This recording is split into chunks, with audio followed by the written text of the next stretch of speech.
Halo sahabat Dikbud, bagaimana kabarnya? Semoga selalu semangat dan sehat selalu ya. Bagaimana kalian semua? Semoga dalam keadaan yang terus bersemangat tentunya dalam kesempatan kali ini. Senang sekali saya Marvin Sulistyo kembali menjumpai kalian semua dalam podcast Sapa Pendidikan. Nah, sahabat Dikbud, pasti kan ini setuju kalau saya bilang bahwa pendidikan merupakan tanggung jawab bersama. Setuju dong pastinya ya.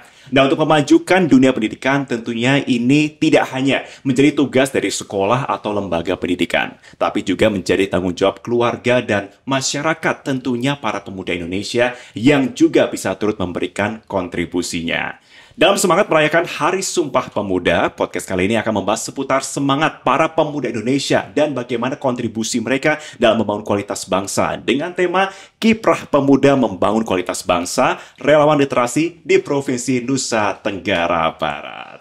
Kali ini kita akan membahas pengalaman dari Provinsi Nusa Tenggara Barat, di mana anak muda dan masyarakat yang turut berkontribusi loh. Coba saya lihat catatan saya kali ini. Nah, mereka membantu proses pembelajaran anak-anak di daerahnya, termasuk di masa pandemi, khususnya dalam meningkatkan kemampuan literasi yang menjadi fondasi belajar setiap anak. Dan telah hadir bersama dengan kita kali ini dalam podcast kali ini. Yang pertama ada Mas Muhammad Soebul Akbar, yang merupakan relawan dan ketua komunitas literasi Desa Kesik, Gerantim, Lombok Timur NTB, dan juga mahasiswa jurusan manajemen Fakultas Ekonomi Universitas Mataram ya. Halo, apa kabar? Sehat. Sehat ya? Oke. Dan juga ada Ibu Anissa MPD, Koordinator Relawan Literasi STKIP Tamsis Bima Nusa Tenggara Barat, dosen dan Ketua Lembaga Penelitian dan Pengabdian Masyarakat LPPM STKIP Tamsiswa Bima Nusa Tenggara Barat. Apa kabar? Baik, Mas Marvin. Baik ya. Aduh, Baik. semangat sekali kan tentunya kali ini ya. Iya, cukup senang sekali Cukup rasanya. senang ya? Iya. Oke. Dan sahabat Dikbud, tahukah kalian bahwa relasi diinisiasi oleh Asosiasi Dosen LPTK NTB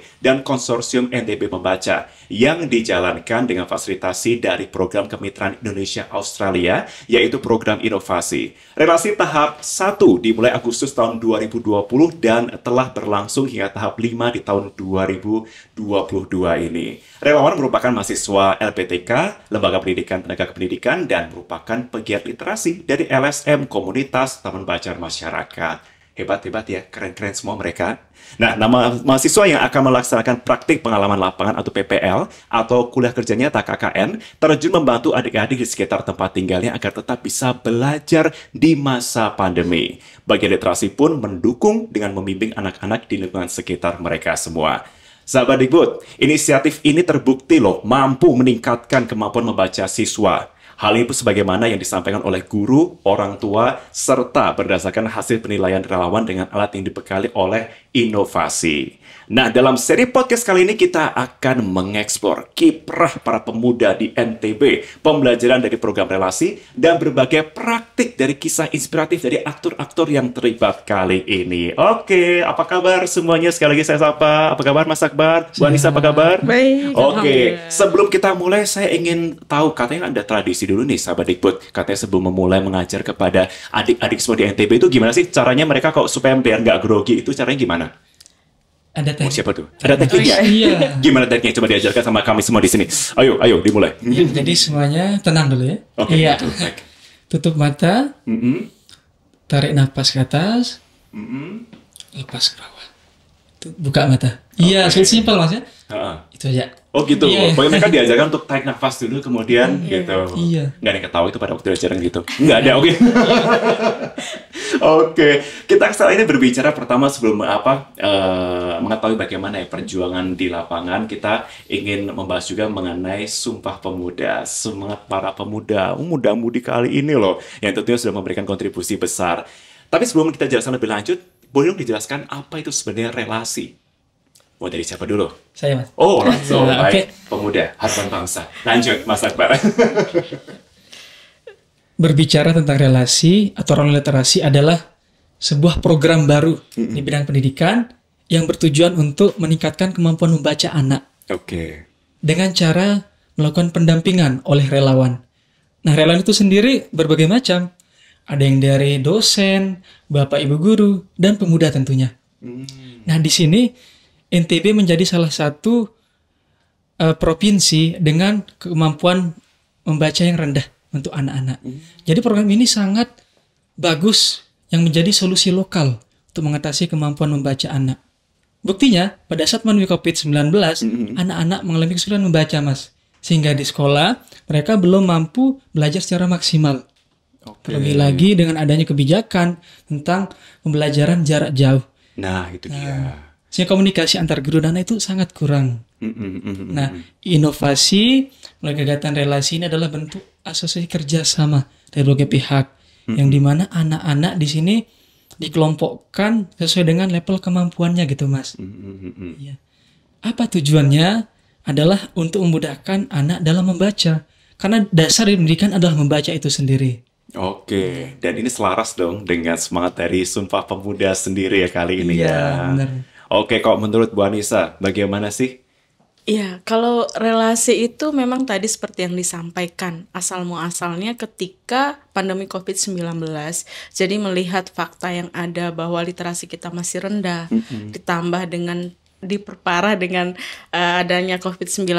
Nah, akhirnya kan itu mendorong semua orang yang memiliki keprihatinan dan kepedulian ini gimana caranya. Nah, sehingga berdasarkan latar belakang tadi, semua orang berusaha untuk bergerak, termasuk di sini kerjasama antara semua pihak, mulai dari asosiasi dosen LPTK, kemudian dari LSM, kemudian dari pegiat literasi lokal. Nah, akhirnya relasi itu hadir dari kepedulian dan keprihatinan tadi. Nah, sehingga di sini dengan adanya kegiatan relasi ini diharapkan para relawan itu dapat membantu adik-adik yang atau anak-anak di desa itu bisa belajar dengan baik, tentunya dengan tujuan untuk meningkatkan kemampuan membacanya tadi. Oke.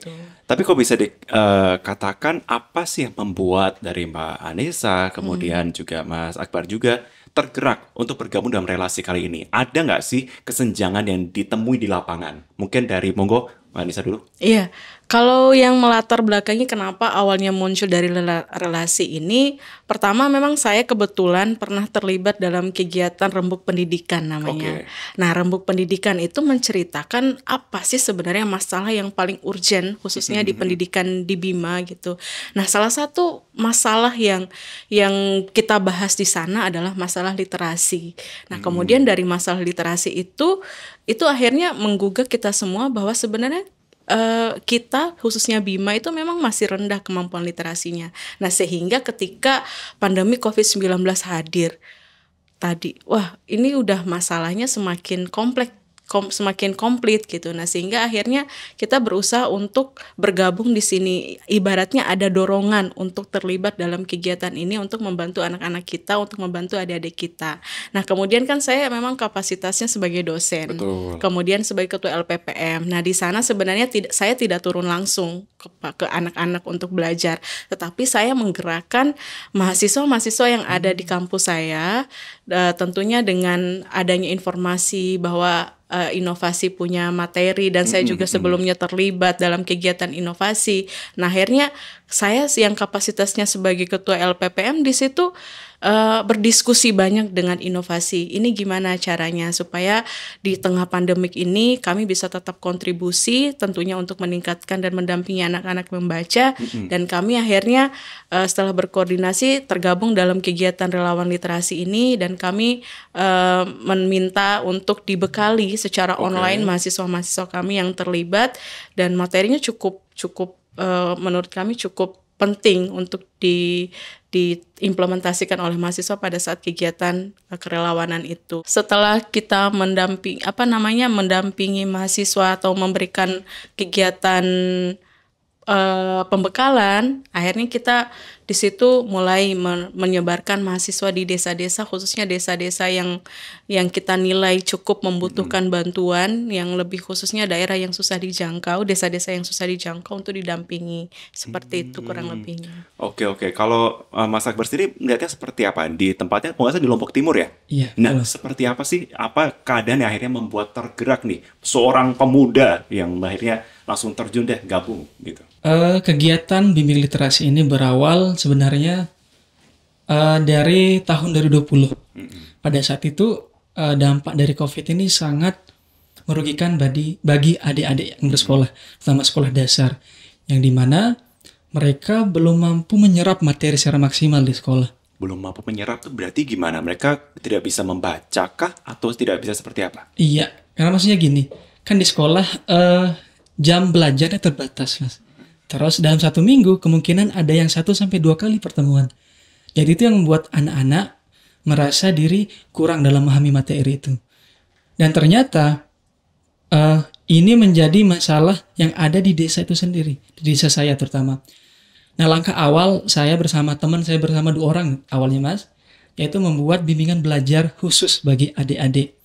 Tapi materinya itu bebas tentang apa yang menjadi kendala mereka di sekolah, baik itu pelajaran matematika, IPA, IPS itu kami tidak membatasi. Betul. Tahun 2021 pada bulan Maret itu inovasi datang berkunjung ke desa Kesik. Nah, di sana saya mendapat undangan dari Bapak Kepala Desa untuk menghadiri pelatihan bimbingan relawan literasi. Akhirnya pelatihan ini memberikan gambaran dan ilmu baru bagi saya bahwa ternyata semua anak yang ada di desa ini hampir sebagian besar itu mengalami kesulitan dalam belajar. Setelah saya perhatikan dan analisis bahwa awal dari masalah ini adalah membaca. Oke. Ya, jadi literasi ini searah dengan apa yang saya pikirkan di lapangan. Sehingga adik-adik saya fokuskan untuk diarahkan belajar membaca dulu gitu, Mas. Belum belajar pelajaran yang lain. Kenapa? Karena ada kasus anak yang kelas 3, 4, dan 5 itu belum bisa membaca sama sekali. Mohon maaf, kelas 5? Iya, Oke, mereka tidak bisa membaca sama sekali. betul. Terus cara mereka bisa memahami materi yang diberikan pada waktu di kelas gimana berarti itu? Nah, untuk memahami materi kan itu pertama tugas dari guru di sekolah ya yang mengajar. Betul. Nah, tapi di sini setelah kita melakukan pendekatan dengan anak-anak, ternyata mereka sudah bisa memahami materi tertentu. Tapi terkhusus untuk pelajaran yang berbasis teori atau penjelasan deskripsi itu agak kesulitan.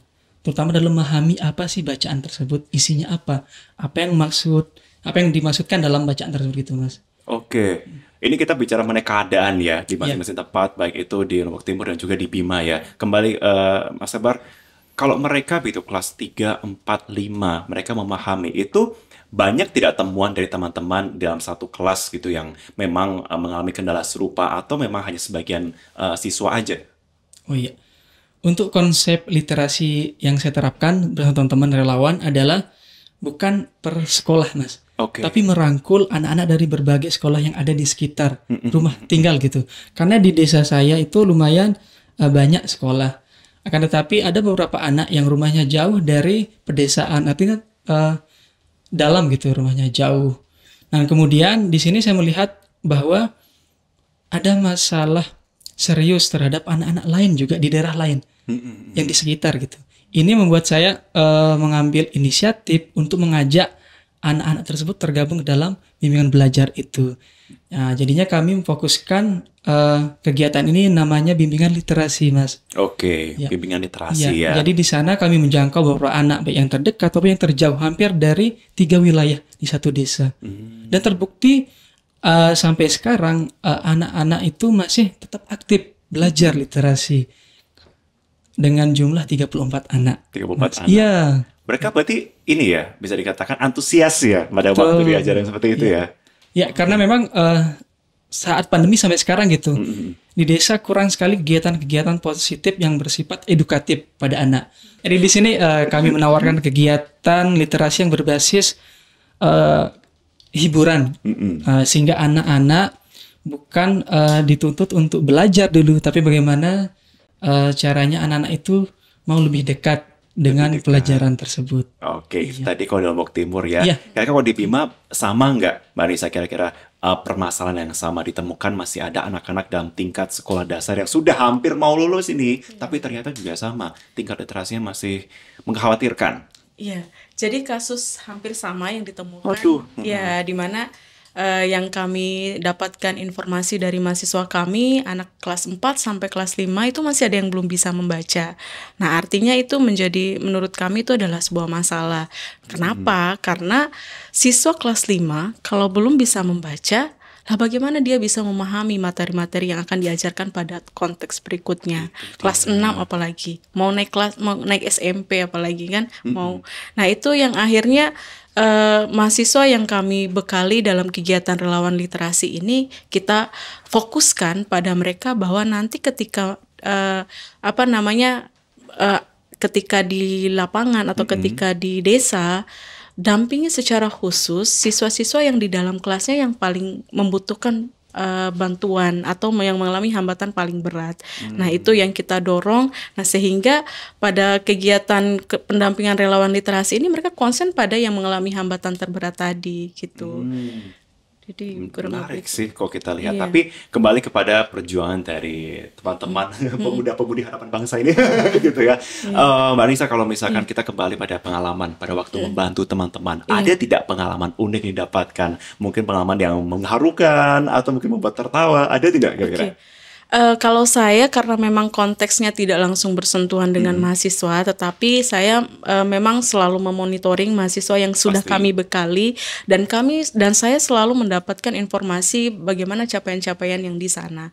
Ada salah satu kasus yang disampaikan oleh mahasiswa kami itu awal mulanya dia kan kita di dalam kegiatan relawan literasi ini kita hanya membebani mahasiswa hanya 2 mahasiswa, hanya 2 siswa yang didampingi yang paling mengalami hambatan terberat.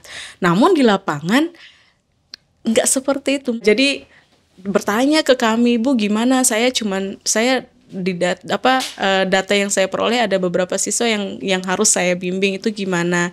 Nah, akhirnya kita minta kolaborasi dengan temannya, minta barengan sama temannya untuk mendampingi. Ketika ada di desa itu jumlah mahasiswanya jumlah siswa yang mengalami hambatan terberat atau yang membutuhkan bantuan itu lebih banyak, cara yang dilakukan adalah dengan mengelompokkan. Dinilai dulu mereka. Kita ada instrumen yang dilatihkan oleh inovasi cukup sederhana yang bisa dipakai itu untuk menentukan level kemampuan siswa. Nah, menentukan level kemampuan siswa itu misalnya kayak tadi ada 10 anak-anak yang datang ke desa itu dinilai mereka berada pada level apa. Ya karena jumlahnya banyak, akhirnya dibagi tugasnya sama teman-teman mahasiswanya. Yang tadi Akbar juga ada lebih dari beberapa mahasiswa. Jadi itu kalau pengelompokannya setelah dinilai itu ada level level pemula. Artinya pemula itu dia belum bisa mengenal huruf atau baru memulai mengenal huruf. Kemudian ada yang sudah mengenal huruf. Kemudian ada di level kata. Kemudian ada di level paragraf atau cerita.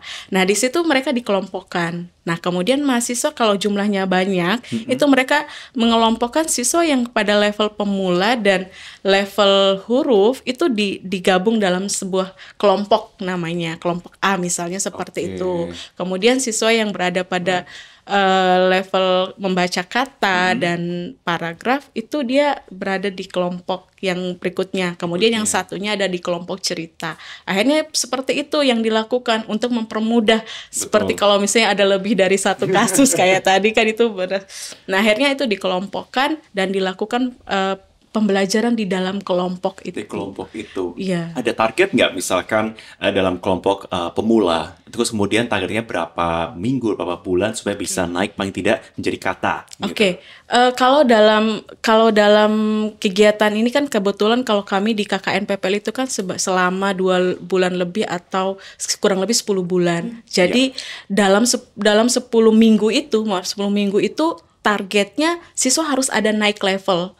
Misalnya yang tadi di awal dia pada baru membaca kata atau baru mengenal huruf, kita mahasiswa didorong untuk bisa siswa yang diajarkannya itu bisa naik level. Kita nggak muluk-muluk. Sebenarnya ketika siswa naik 1 level aja itu sudah luar biasa sekali. Bagaimana dia yang awalnya belum bisa membaca kata atau belum mengenal huruf, ketika ada pendampingan ini dan akhirnya bisa membaca suku kata atau membaca kata, atau bahkan ada yang sampai pada membaca meskipun membacanya belum lancar seperti itu.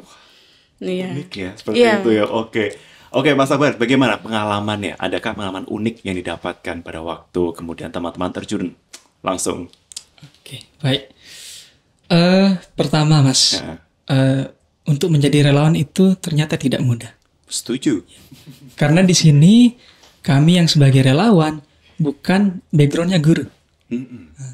Terus ketika tahap awal mengajar anak, kami langsung identifikasi anak itu seperti apa. Contohnya gini, Mas, saya ada membawa checklist identifikasi anak dengan tingkat kesulitan membaca. Oke. Iya.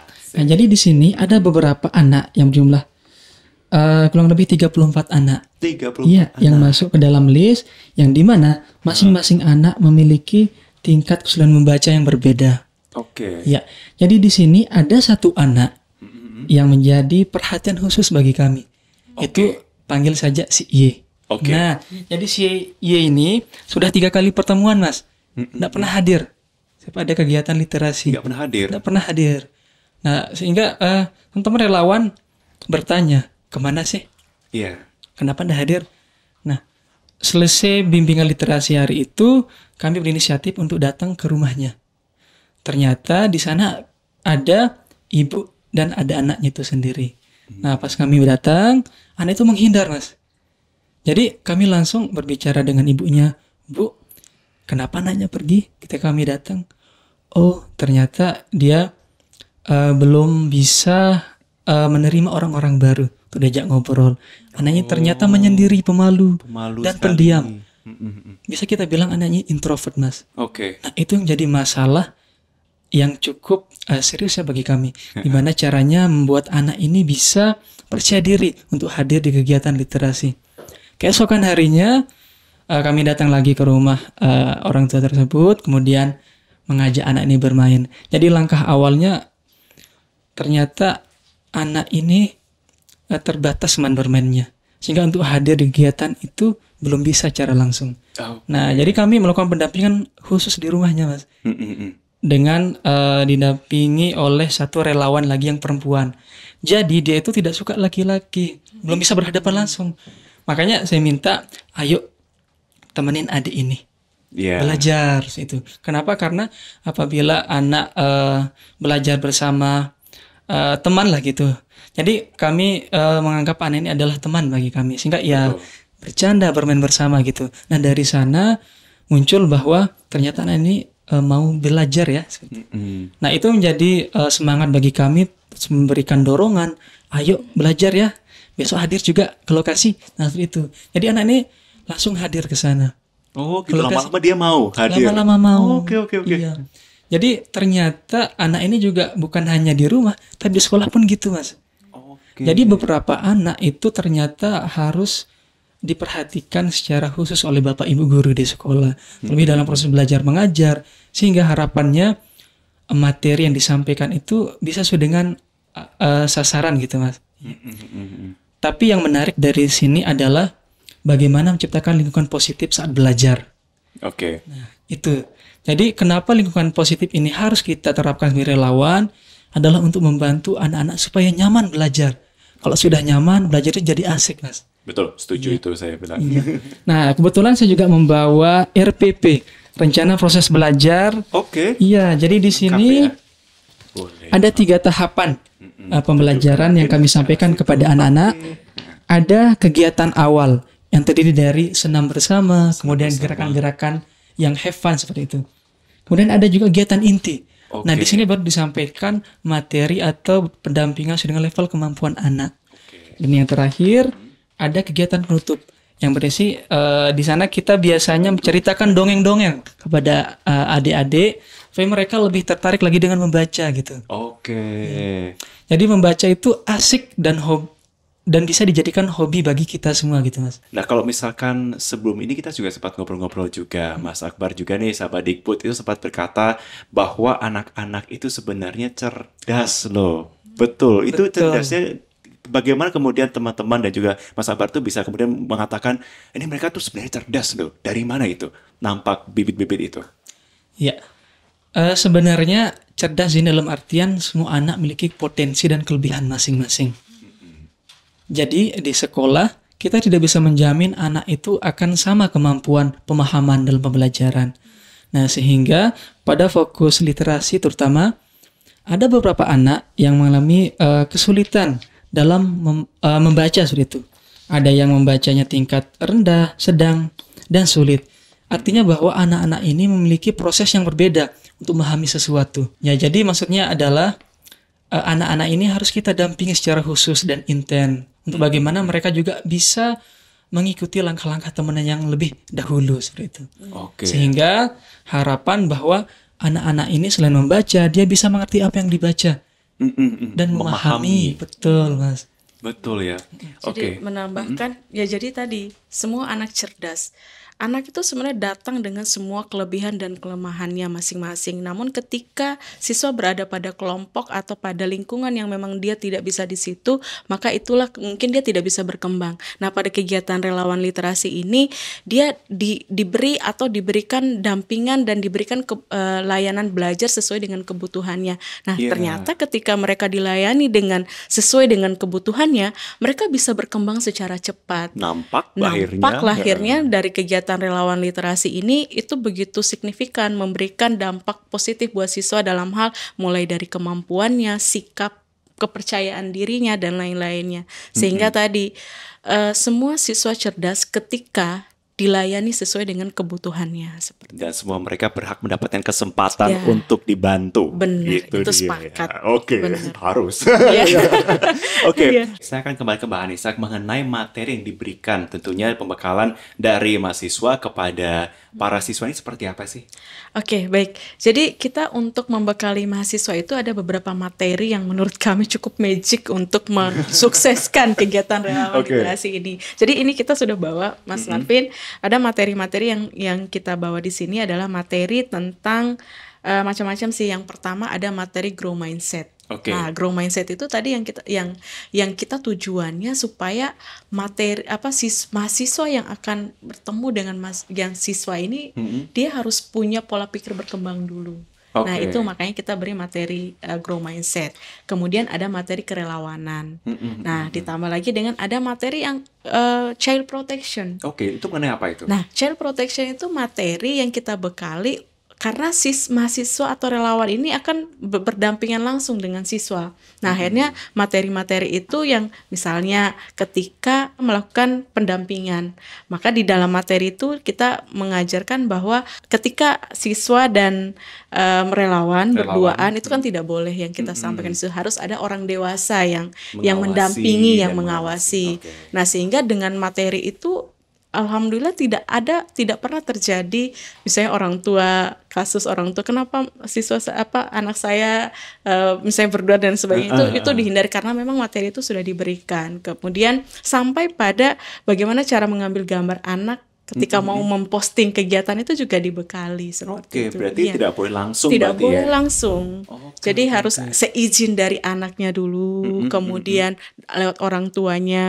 Itu juga kalau misalnya memposting itu juga diatur dalam materi child protection ini. Berarti secara tidak langsung kita menjaminlah keamanan ya dalam segi orang tua dan juga anak yang didampingi ya. Benar.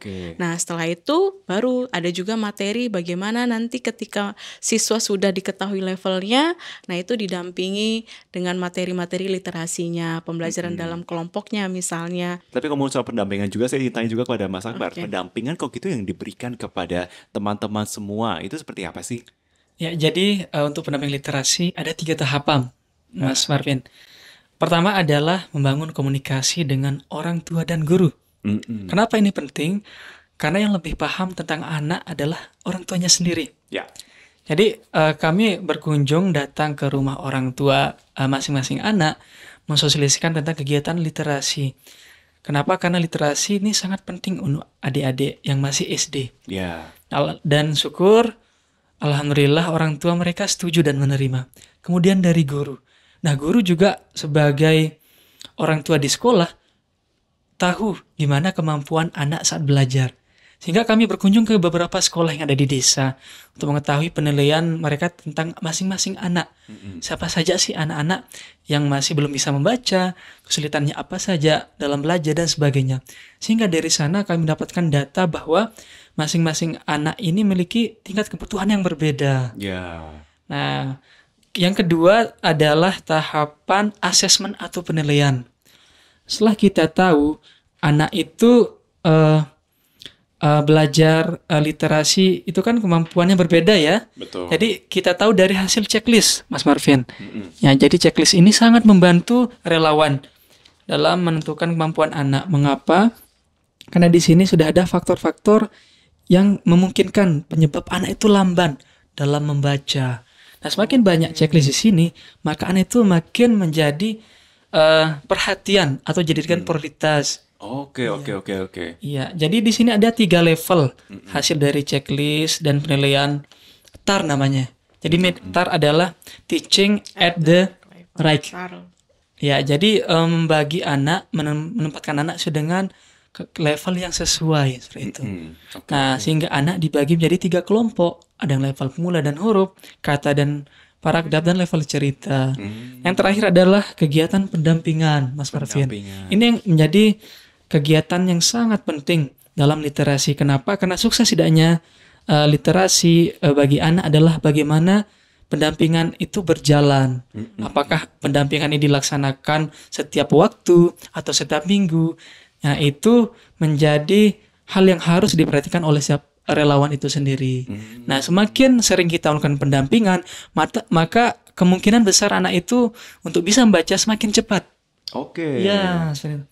Ada targetnya berarti ya. Betul. Pokoknya nggak harus bisa meningkat untuk kemampuannya dalam hitungan berapa pertemuan begitu ya. Iya. Jadi ini terbukti dari kemampuan anak yang sudah kami dampingi seperti 8 sampai 10 minggu bahwa ada perubahan yang signifikan yang terjadi. Baik itu level pemula menjadi level kalimat dan paragraf, dan dari paragraf menjadi cerita. Dan anak-anak yang level cerita itu sudah mampu memahami isi bacaan itu. Wow. Oke. Nah, itu prestasi bagi anak-anak itu sendiri gitu, Mas. Dan ini ya kami sangat bersyukur bahwa apa yang kami dampingi ini membuahkan hasil bagi mereka. Ini semangatnya sesuai dengan semangat pahlawan masa kini ya. Mungkin ini menjadi pertanyaan terakhir tapi juga menjadi harapan juga sebenarnya ya. Saya mungkin mulai dari Mas Akbar dulu sebenarnya. Apa sih dari relasi ini yang mengubah hidup seorang pribadi, seorang Mas Akbar? Dan apa harapan yang bisa disampaikan tentunya kepada para pemuda Indonesia? Jadi terkait dengan literasi, sebenarnya semua orang itu bisa belajar. Dan semua orang bisa menjadi guru. Artinya bahwa walaupun kita pemuda di desa ataupun di kota sekalipun, bukan menjadi permasalahan untuk membantu anak-anak yang memiliki kesulitan belajar. Yes. Di sini saya mengajak teman-teman pemuda dimanapun di seluruh Indonesia, ayo kita lebih dekat dengan masyarakat. Ayo kita peduli dengan lingkungan sekitar. Mari kita bantu adik-adik di rumah kita, di lingkungan kita. Kenapa? Karena jujur pribadi, Mas, menjadi guru itu cukup sulit. Dan ini menjadi tantangan bagi saya bahwa pendidikan itu harus dibangun dari dasar untuk bisa maju. Kenapa? Karena yang akan menentukan masa depan Indonesia, masa depan NTB adalah generasi penerus kita. Nah, bagaimana mereka bisa maju kalau tidak dijamin pendidikannya dari dini seperti itu, Mas. Oke. Dan semangat teman-teman dari Mas Akbar itu juga tinggi ya, Betul. PNPB ya. Ya, jadi terbukti dari pemuda sangat peduli dengan keadaan di sekitar. Artinya setiap ada kegiatan bimbingan, pelatihan, bukan hanya mahasiswa, pemuda dan beberapa tokoh yang ada di desa, seperti itu tokoh agama, tokoh masyarakat, dan desa pun ikut mendukung dan berpartisipasi dalam kegiatan literasi. Nah, ini yang menjadi daya tarik tersendiri bahwa pembangunan pendidikan itu bukan hanya guru, tapi melibatkan kita semua. Betul, betul. Anissa, silakan. Kalau saya harapannya gini, masalah literasi itu adalah bukan masalah guru saja. Maksudnya bukan tanggung jawab guru saja. Nah, literasi itu adalah masalah yang memang harus ditangani secara bersama. Mulai dari orang tua, mulai dari guru terlebih-lebih, dan juga peran semua pihak. Nah, sehingga untuk meningkatkan literasi itu sendiri butuh kolaborasi dari semua pihak, tanggung jawab dari semua pihak. Termasuk tadi kami yang notabene adalah salah satu kampus yang mencetak guru, kami juga harus terus menguatkan mahasiswa yang ada dalam kampus kami bahwa mereka juga harus bergerak. Karena seperti yang prinsip kami untuk kegiatan relawan ini, 2 saja yang didampingi itu sebenarnya sudah menyelamatkan masa depan 2 anak. Bayangkan ketika ada 100 mahasiswa yang bergerak, kemudian mendampingi 2 anak saja, berarti itu bisa berapa yang mereka selamatkan masa depannya. Betul. Yeah.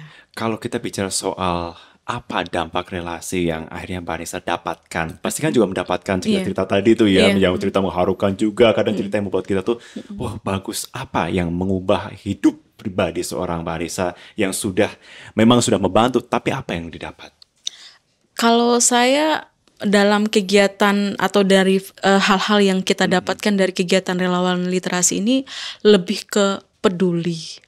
Rasa pekanya tuh lebih tinggi, sehingga saya sebagai dosen pun juga selalu memotivasi untuk diri sendiri dan selalu memikirkan apa yang akan dilakukan selanjutnya untuk mahasiswa saya yang notabene nanti mahasiswa saya yang akan langsung bertemu atau berhadapan dengan siswa.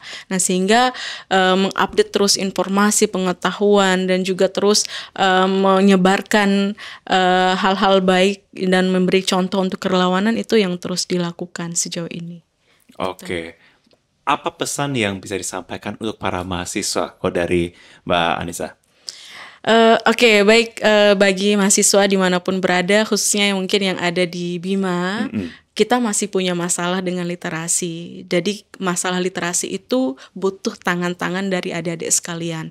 Tidak perlu kita melakukan hal yang besar untuk mengubah Bima. Cukup dengan melakukan hal-hal kecil seperti contohnya kegiatan relawan literasi ini, mendampingi 2 anak yang ada di sekitar atau mendampingi siapa yang dinilai membutuhkan perhatian khusus, itulah adalah tindakan nyata untuk merubah Bima dan meningkatkan literasi yang ada di Kabupaten Bima. Oke. Mas Sabar, pemuda saat ini, pemuda tidak hanya yang ada di Lombok Timur, namun juga banyak wilayah lainnya yang juga pasti merasakan keresahan serupa juga.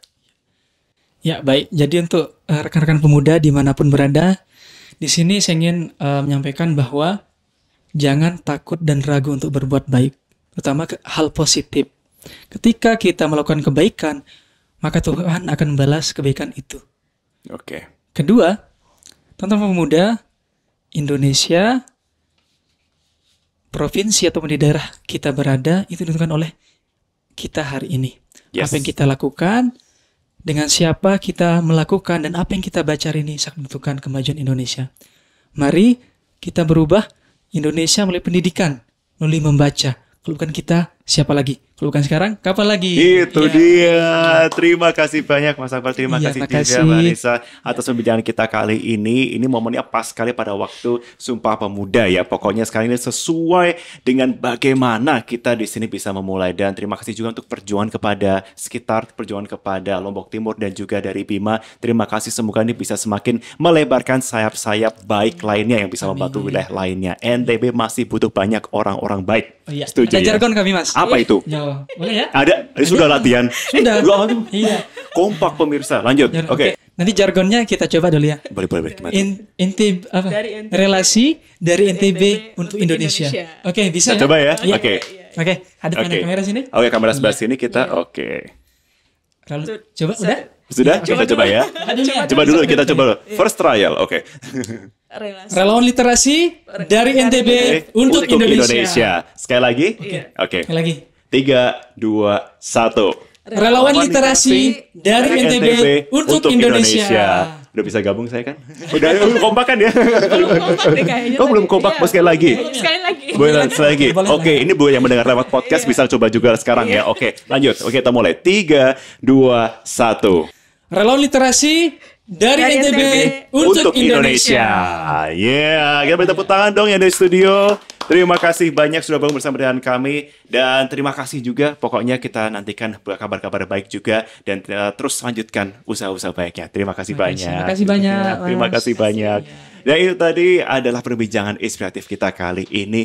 Dan masih banyak tentunya PR-PR kita, tapi juga masih banyak juga orang-orang baik yang tentunya akan membantu terus mencerdaskan bangsa ini secara nyata. Akhir kata, saya Marvin Sulistyo pamit undur diri dan jangan lupa buat subscribe ya. Dan juga tentunya nantikan berbagai macam informasi-informasi yang tidak kalah menarik lainnya. See you!